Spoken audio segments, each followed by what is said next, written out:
major bond issue faces Kansas City Public School District voters.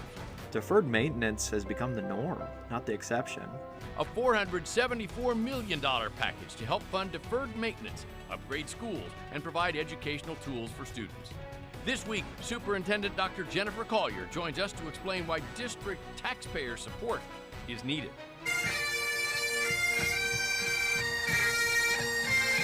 Then, a Kansas City tradition returns, the St. Patrick's Day Parade, a tradition built on the rich Irish heritage of Kansas City. We're joined by the wit and wisdom of Grand Marshal Ronan Collins and our very own Kathy Quinn. All now on For the People.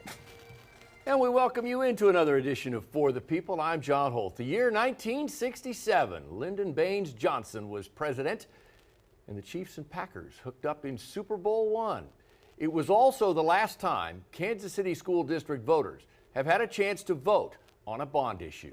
That will change, as we mentioned, in April as they go to the polls for a major $474 million bond issue in the Kansas City Public School District. And we're joined by the superintendent, now in her 25th year with the district and second full year as the superintendent, Dr. Jennifer Collier. Dr. Collier, thanks for joining us. I know getting closer and closer to Election Day, I'm sure the nerves are getting a little bit frayed, but let's talk a little bit about the bond issue, and we're going to show our viewers some of the key points, and you and I can talk about that.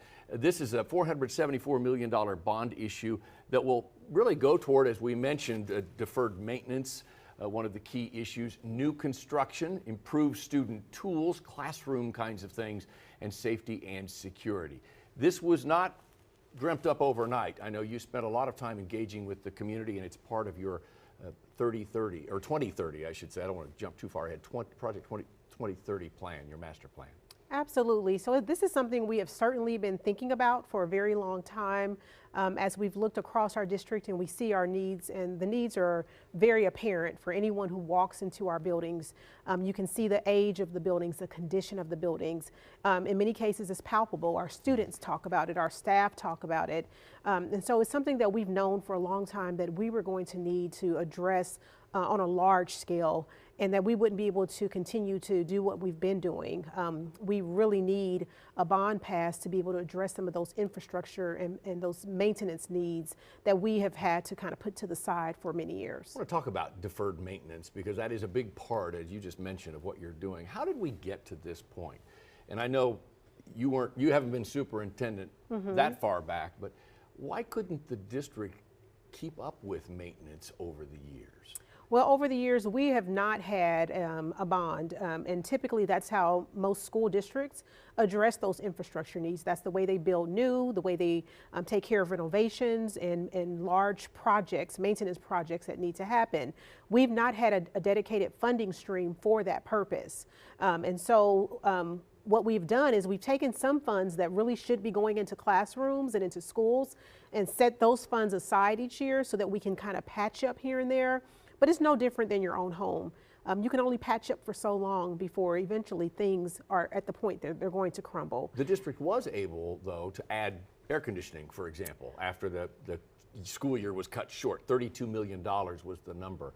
How did it come up with that money? So we were able to do that, as everyone is probably aware of, property taxes, property values, assessments went up, and so the district did receive some additional funds that we normally had not received. And we wanted to be responsible with those funds that came in. And we set aside 66 cents on every dollar to go towards some of our maintenance needs. And so we were able to take care of some of those HVAC, air conditioning, heating and cooling concerns that we had. Because what we didn't want to do is to have to call school out early the way we did a couple years ago. We were the only district probably in the entire region or state that needed to do that. This project will include some new buildings as well as you transition to a 6th through 8th grade model as opposed to just 7th and 8th grade. That is correct. So we are looking at 2 new builds. One of those would be the King Empowerment Center. And what that entails is an elementary school. It addresses our Head Start, our earliest, youngest learners. What we discovered is as our buildings were assessed, the 2 buildings across our district that were scored the lowest were the buildings where our Head Start, our earliest learners are located. And so we wanted to make sure we're centering our pre-K students as well. So they'll be a part of that King Empowerment Center. together. And then in the Empowerment Center will be a number of wraparound resources for families. We'll have food pantry, clothing pantry. We're looking at a mini laundromat for our homeless student population. We have one of the largest homeless student populations in the state of Missouri. And so we know that along with that comes great need. And so we want to be able to support our students as much as possible. We don't want there to be any reason why they can't come to school and can't engage in learning. You've just touched on one of the challenges that is different for an urban school district, I would assume, versus a suburban school district, and that is the urban nature of it. How critical is this bond issue in addressing those needs? I think it's extremely important. I mean, for so many reasons. And I certainly have to say, as an educator, as a superintendent, I recognize that all school districts have needs. Wherever you have students, there's going to be needs. And so, but when you're in an urban environment, there are many challenges that we face, especially when it's coupled with high poverty. And so there are a lot of things that we have to address as a school system, making sure that kids are fed, making sure that, you know, that they're mentally okay and ready to learn. There's a lot that we have to do to center our students and prepare them for learning when they come in, making sure kids have basic things like coats in the winter, and gloves and hats and things like that. Those are things that we think about in addition to teaching reading, math, science, and social studies. And so this bond is incredibly important in terms of providing the educational spaces and environments that are best for student learning.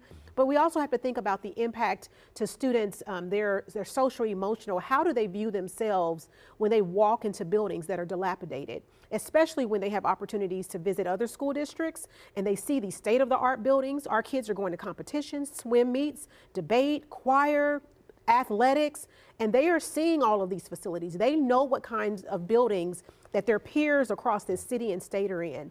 And then they come back to our district and wonder, why not them? One of those prongs that we talked about was student tools, classroom tools, out of classroom tools. How will this bond, what kinds of things will you be looking for should voters approve this bond issue? Absolutely. We're wanting to enhance all of our classroom spaces. And so when I talked about that assessment, another thing that we found in the assessment is that the lowest scores were actually instructional spaces. Those were rated the lowest. And so we want to make sure that we have classroom environments with the adequate lighting, you know, heating and cooling, but also we want to have spaces for students and staff to collaborate, to work together, to plan together. We want STEAM labs, true STEAM labs in our buildings so that our students can engage in STEAM and STEM and the arts. We are a district that is actually elevating the arts. All of our elementary schools now offer band and orchestra, but we need spaces in the facilities that actually help facilitate that. Right now, we have band and orchestra being taught on stages, in foyers of an auditorium, in sometimes a small closet, and we know that that's not ideal. Let's talk a little bit about the campaign itself. It's not one you see a lot of splashy commercials on TV. There is an organization that is supporting you. It's called Yes for KC Kids. I checked the Missouri Ethics Commission's records. We're going to show folks some of the numbers here. You're up to 133,000 and change as part of this campaign based on the most latest reporting.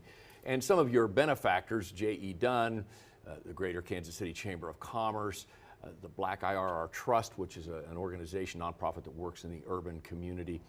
How are you spending those campaign dollars to reach voters? Well, the campaign, of course, because as an employee of the district, that's separate from what we're able to do. But from what I understand, I mean, there's a lot of door knocking happening. There are flyers going out. There are social media presence in a number of different capacities. And so there's a lot that campaign is doing right now to make sure that they're reaching voters.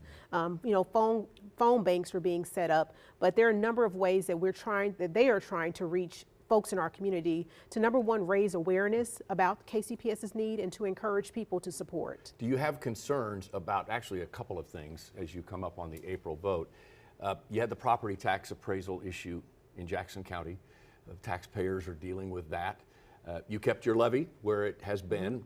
There were some calls for you to roll back that levy to deal with the rising cost. You also have a 1/4-cent sales tax in Kansas City, Missouri on the ballot that you'll be up against, and that's a public safety tax for a new jail. Do you have any concerns about the impact that could have as voters go to the polls? And right now they don't seem inclined to vote new taxes. Yeah, I think, you know, I would hope, and I understand that safety is very important, but my hope is that people will look at what's being asked and really prioritize long-term what is important. And I think that as we think about Kansas City and this world-class city that I believe we're currently building, I think Kansas City is growing in many great ways, and people are recognizing the brilliance in this city. But I think long-term it's important to note that you cannot have a great city without a great school system. And either we're going to make an investment now or we'll make an investment later. And if we don't make investments in our schools and our children, then there will be a need for more jails. This won't be the last jail that we'll have to build if we don't decide to invest in schools. And so I think that as we make investments in the schools and in the children in Kansas City, we are in fact building a better, stronger, a greater, more sustainable Kansas City. We are preparing students that can go into our workforce and add value in our community. And so I think this is an extremely important investment long term, whether you have children in the district or not.